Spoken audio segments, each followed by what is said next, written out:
Hi friends, I'm Saili. I'm one of the co-founders of Kraku. Today I want to talk to you about a problem almost every CAT aspirant faces at some point of time. How do you manage CAT preparation along with college or a full-time job? I have three key inputs that you should keep in mind. To begin with, imagine this. You're returning from your college after a long day of classes, assignments, lab work, attendance pressure, and deadlines. Or maybe you're coming back from office after dealing with meetings, targets, clients, and endless emails. You reach home, you know you should prepare for the exam. You tell yourself, let me just take a 10-minute break. Then 10 minutes becomes 30, 30 becomes an hour.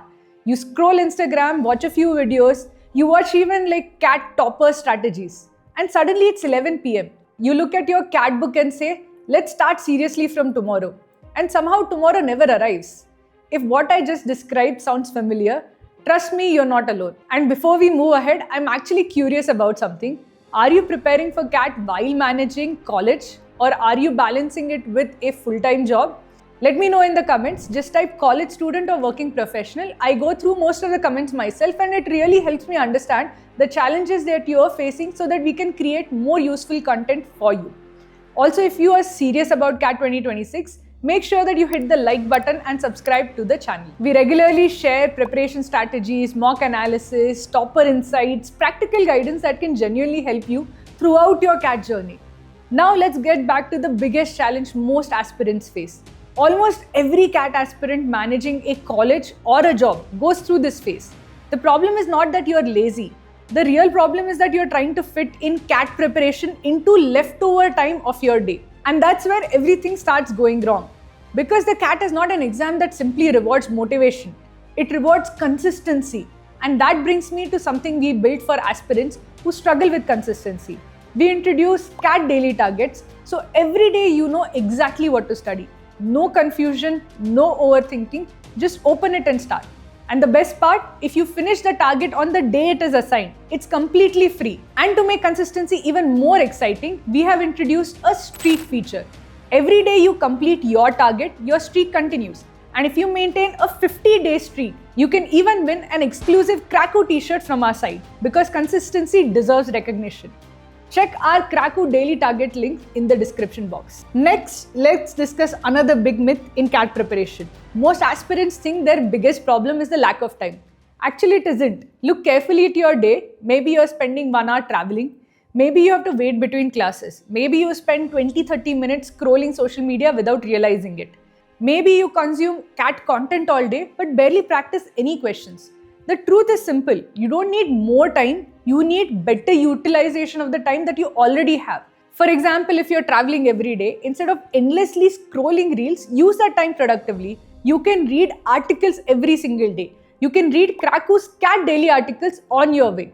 So you can read other CAT related content, read editorials, read current affairs analysis. Even something as simple as reading articles daily during your commute can gradually improve your reading speed, comprehension, vocabulary, and overall awareness. And the best part, you're preparing without creating extra study hours. If you're interested in developing a consistent reading or study habit, we post CAT relevant articles daily. Check out the link in the description box.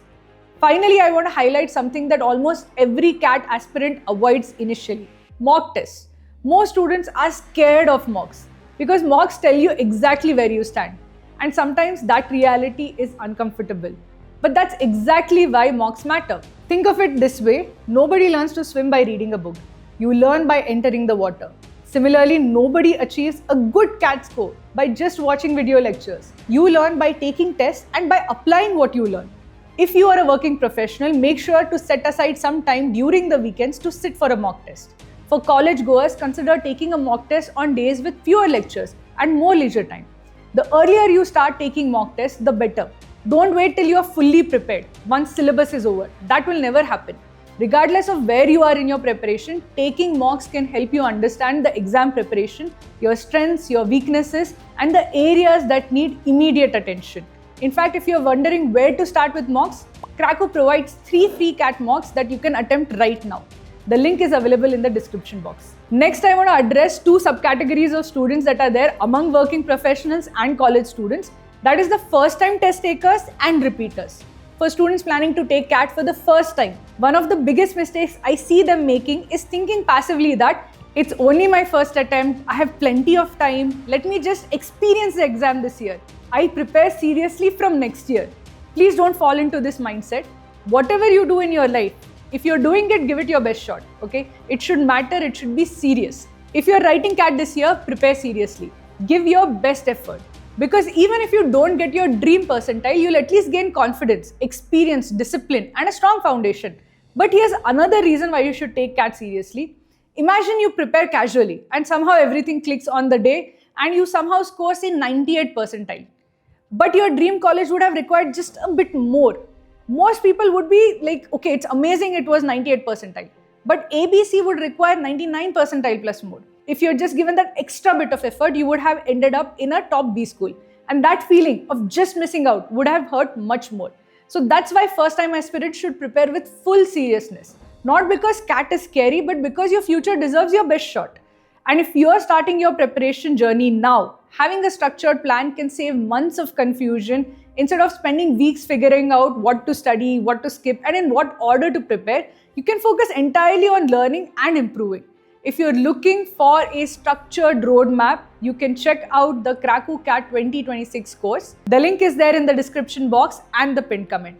I also have advice for those who are repeating the exam this year. If you're watching this after taking CAT once before, you already know something most new test takers don't. CAT is not just about knowledge, it's about strategy. Most repeaters already know the concepts. The challenge is improving accuracy, speed, question selection ability, and decision making. That's why repeaters need a different approach. Not beginner level preparation, not starting from zero, but identifying gaps from the previous attempt and fixing them systematically.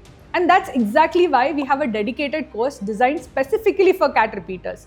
Instead of starting from scratch, the course includes focused preparation, advanced practice tests, live classes, expert doubt solving sessions, and one-on-one mentorship to help you stay on track. If you're a repeater, I highly encourage you to check out our repeaters course. The link is there in the description box.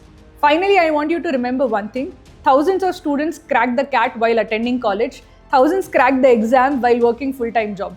They don't have extra hours, they don't have superpowers, they don't have perfect schedules. Those things don't exist. What they have is consistency, better time utilization, and a more refined exam strategy because they gave enough mock tests.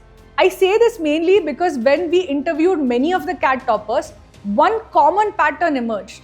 Most of them were not studying for 10 or 12 hours every day. Most of them were studying for 2 to 3 hours consistently. They were doing it while balancing their college, they were doing it while balancing a full-time job. Day after day, week after week, month after month, they were consistent. So stop waiting for the perfect time. Stop waiting for motivation. Start today. Use the time that you already have. Stay consistent, trust the process, and your future self will thank you for it.